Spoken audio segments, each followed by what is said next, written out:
Hey there, subscribe to my channel, and also press this bell icon so you never miss any new updates, cause whenever we upload new video you will get a notification on your phone. You will hear a male student talking to a union representative about placing an advertisement to sell a laptop. First, you have some time to look at questions 1 to 5.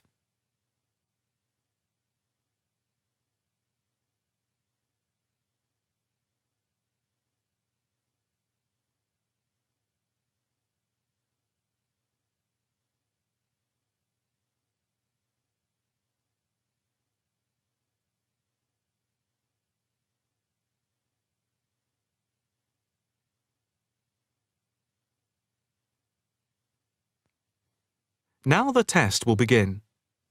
You should answer the questions as you listen, because you will not hear the recording a second time. Listen carefully and answer questions 1 to 5. Hi, I'm Debbie. How can I help? Hi, my name's David. I'm just looking to place an advertisement on the main union notice board to sell a laptop and a few accessories if that's possible. Sure, that's not a problem. I take it you are a member of the Students' Union? Yes, I am. Right then. I'll just get a form up. And as there is no one around and it looks as if it's going to be quiet for a while, I'll just type the details straight into the computer for you. Thanks very much. No problem. Shall we just title it Laptop for Sale? Yeah, okay. Can you describe it generally? Well, it's in very good condition. In fact, it's hardly been used. Why are you selling it, if I may ask? Well, I've got another one which is much lighter, and I don't really need two. I see. What weight is the one you're selling? It's 3.5 kilograms. That is heavy these days. Can you give more details about the one you want to sell? Right. Well, it's an Allegro, and it's got all the latest programs. Okay. What about the memory? The memory is only 0.5 gigabytes. And what about the screen size and the other features? Oh, well, the screen is, well, let's see, it's 37.5 centimetres with a standard size keyboard and a touchpad. But I've got a cordless mouse that I can put in with it if necessary. Well, some people don't like using a touchpad. What about ports or holes for attaching things to the laptop? It's got 2 ports. More modern laptops have more than 2 ports for all the extra attachments. They do. Let's see, what else is important? Oh yeah, the battery lasts for 2.5 hours, which is okay, but not enough for long train journeys. But one thing is that it's not wireless. Right, okay, not wireless. Before you hear the rest of the conversation, you have some time to look at questions 6 to 10.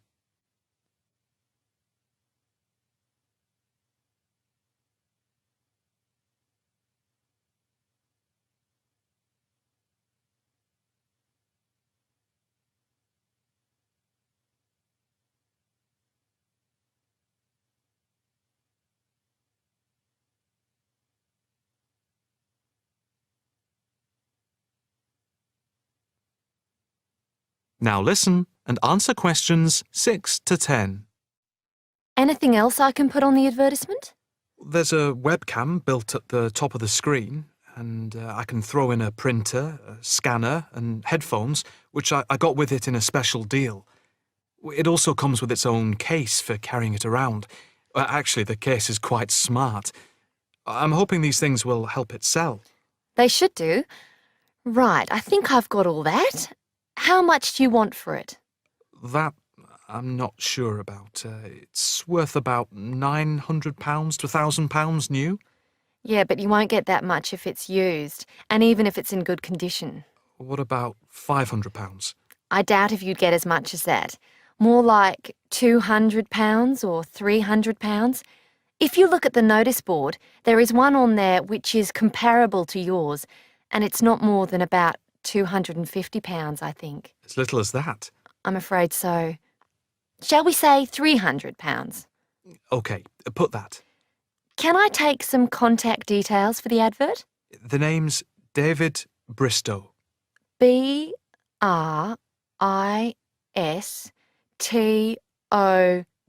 Yes, that's it. And a mobile or email? Both, if you want. It's DIB_7791@hotmail.com. Okay, and the mobile? That's 09875 423387. That's it. If you send the picture, I'll add it and print it out and stick it up for you. Okay, I can get that to you today. Right, I'll type in here, advert placed the 22nd of October. Fine, and good luck with the sale. Thanks.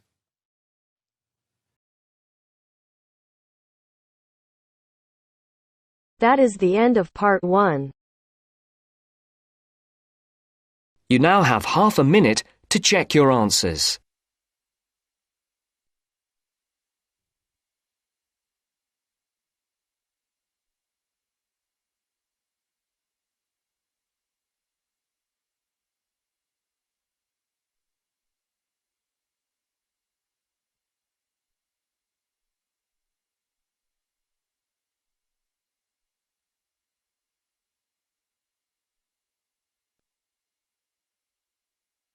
Now turns to part 2.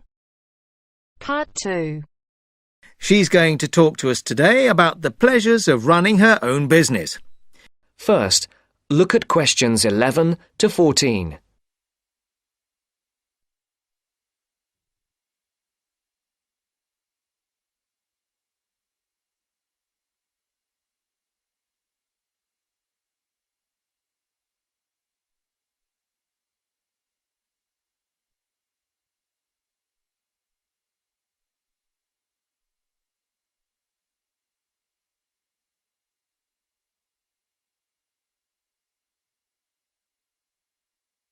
Listen carefully.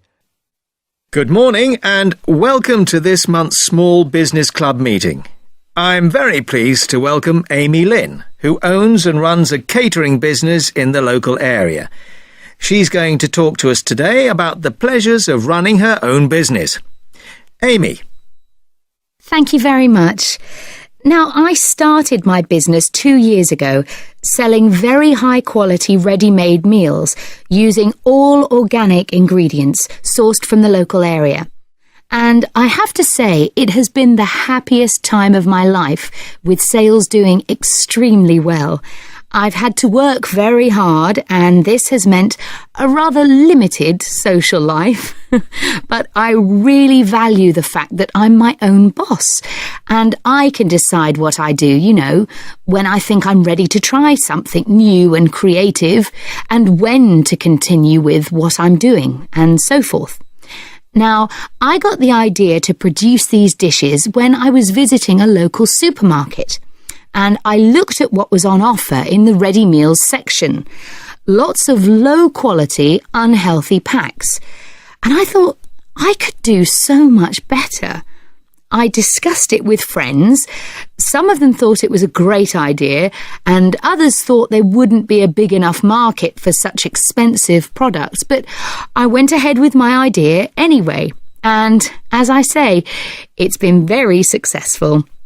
At the moment, I employ 2 people, one to help me with the actual preparation and cooking, and the other to work on the financial side, doing invoices and accounts and marketing. My business is expanding, but I'm not ready to employ anybody new just yet. At the moment, I'm negotiating with a local organic farmer who would like to sell my meals at his farm shop. We've already agreed that I will sell in his shop in the new year, but I just don't know how much. It probably won't be enormous. My sales in total at the moment are only about £7,000 a month, and at least for the next few months, I don't plan on increasing that. I think the thing which will make me take on new staff is if I just feel too exhausted and stop enjoying what I'm doing. And plans for the long-term future are a little vague at the moment. I've been thinking that in a couple of years' time I'll start to sell on the internet. My sales will increase quite a bit. I won't advertise because that might mean I would expand so fast that I couldn't continue to use all organic ingredients, and I'm very anxious to go on doing that. But I think I'll need a bigger kitchen and packing area, otherwise we'll get very cramped. Before the broadcast continues, look at questions 15 to 20.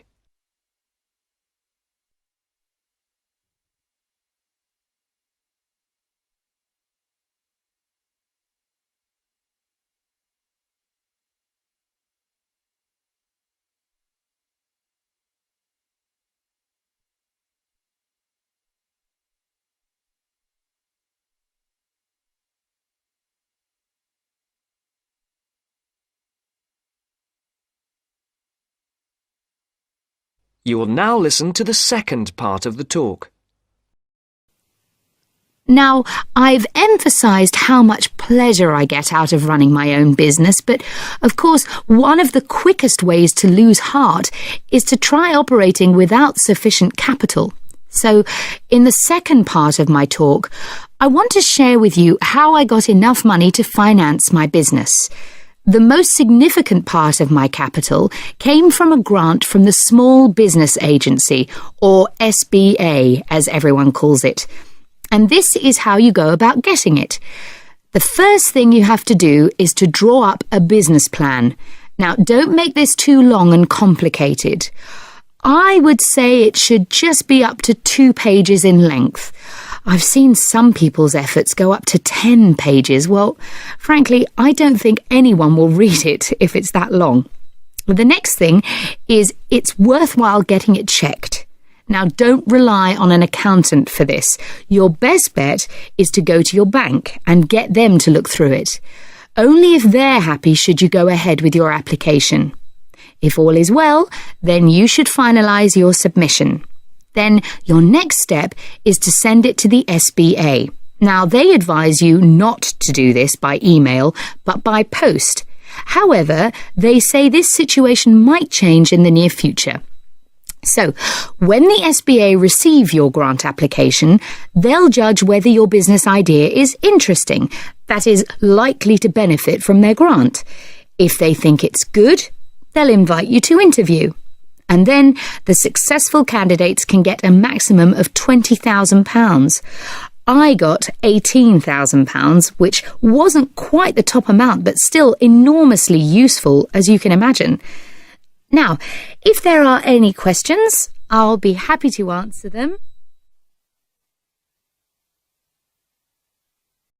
That is the end of part 2. You now have half a minute to check your answers.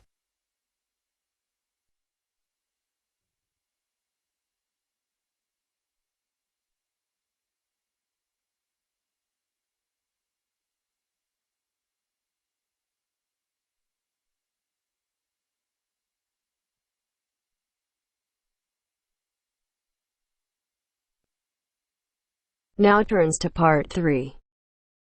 Part 3. You will hear 2 students, Dylan and Emily, discussing a presentation which they will have to make. First, you have some time to look at questions 21 to 24.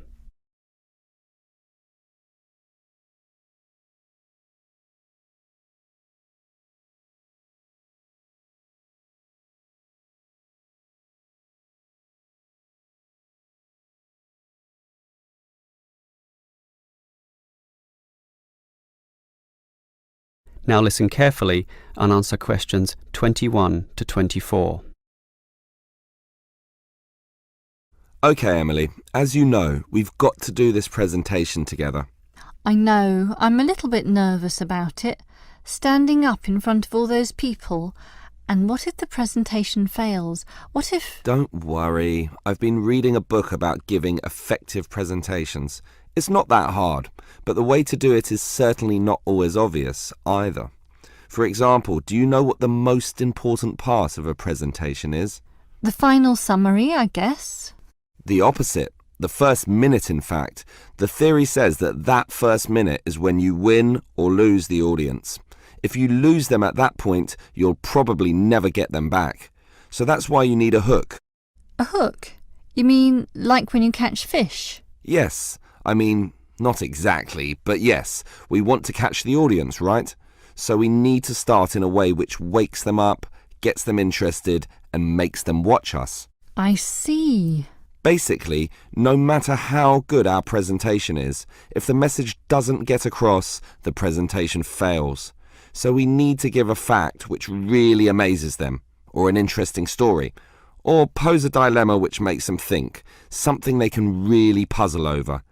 It's better if this is related to the subject, of course, something to do with management in our case. So that's the hook? That's right. From then on, we'll just follow the basic advice. Like what? Like, talk to your audience, as equals. Don't talk down to them or up to them. They're just the same as us, right? You're right, Some of the best presentations I've ever seen sounded just like conversations. Exactly. And what else made them good? Well, the speakers sort of involved me in the topic and issues under discussion by asking questions, by referring to me, by saying you, and, well, basically they were interesting. And they're exactly the tips we'll follow too. It should be fine.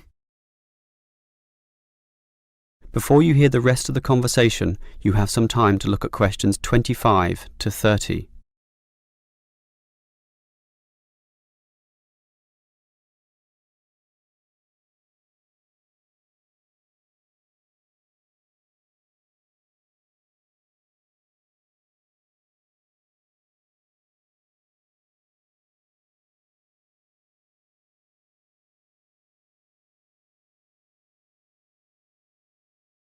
Now listen and answer questions 25 to 30.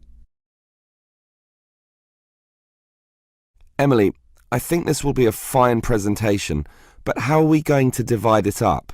For example, who's going to open it, you or me? Well, I think you have a very natural style, so you should start. This talk has 5 main parts, so you can introduce it and then do part 1.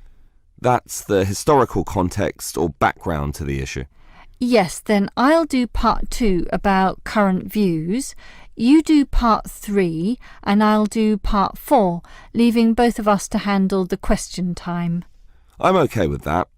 In part 1, I'll probably speak at length about Hoffman's theory, about management styles, and compare differences in culture in relation to the style of management used.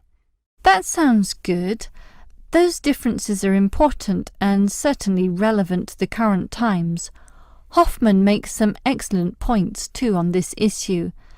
That's why I'll follow up with present-day perspectives and viewpoints on this, such as the problems facing today's managers in the complex multicultural workplace, where basically one can no longer assume one is dealing with a single culture in the workplace, but actually a multiculture. That sounds good also. Then I'll take over, discussing the implications and problems of this. I suppose you'll look at the pluralist movement. Yeah, I was thinking about that, but then I changed my mind. I've decided I'll look at the productive diversity argument. It's more interesting anyway, so I'll go with that. Then I'll tell everyone what we've decided is the best business practice, or what is most likely to work in most situations, which is basically ignoring pluralism and productive diversity and linking everything back to Kotter's theory of human universals. Yes, the theory that argues modern management should target the universals of human nature. Right, and that leaves both of us to field questions at the end. Are there any questions we can predict so that we have some good answers ready? About resolving industrial disputes, for example? Well, I'd say that industrial democracy usually surprises people, so we should expect a lot of questions about that. Yes, the theory is that it increases productivity and reduces industrial delays. And results in better decision-making, but that's all theory. Most people would think that industrial democracy is just about unworkable in practice, so let's be ready to explore that issue in some depth, as well as any other related topics, okay? Okay. That is the end of part 3. You now have half a minute to check your answers.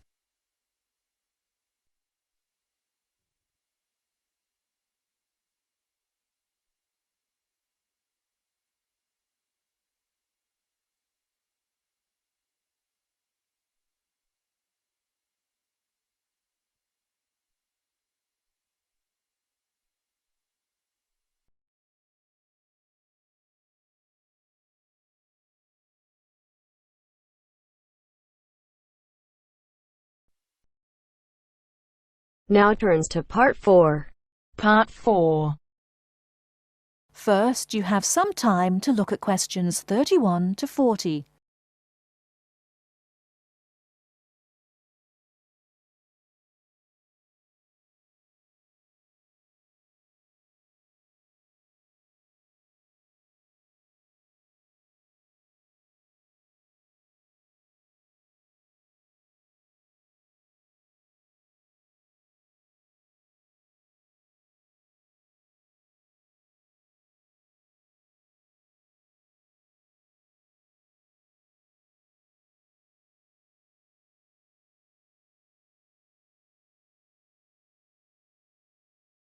Now, listen carefully and answer questions 31 to 40.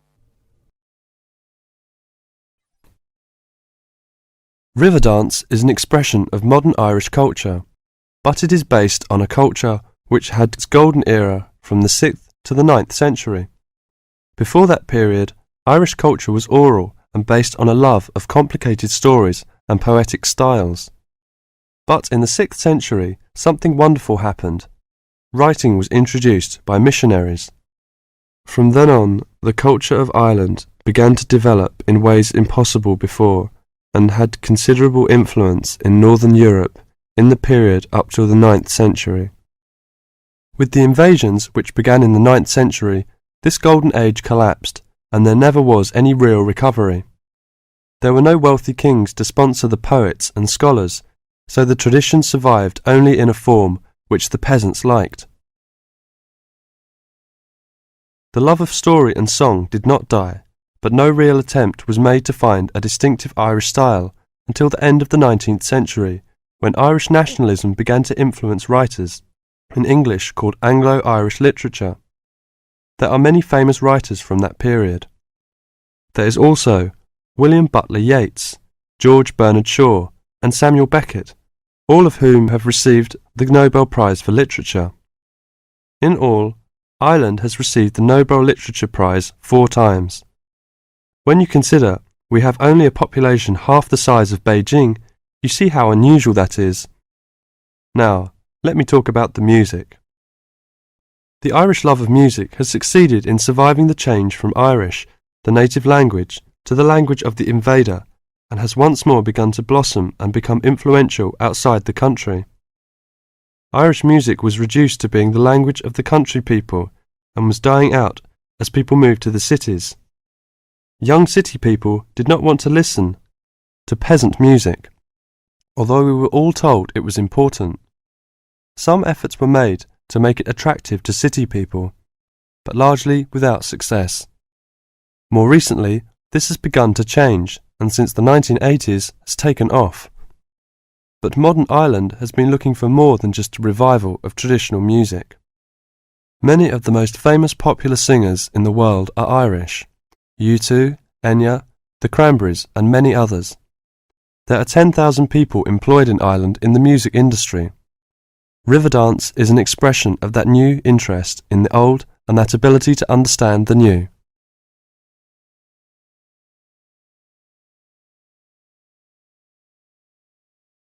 That is the end of part 4. You now have half a minute to check your answers.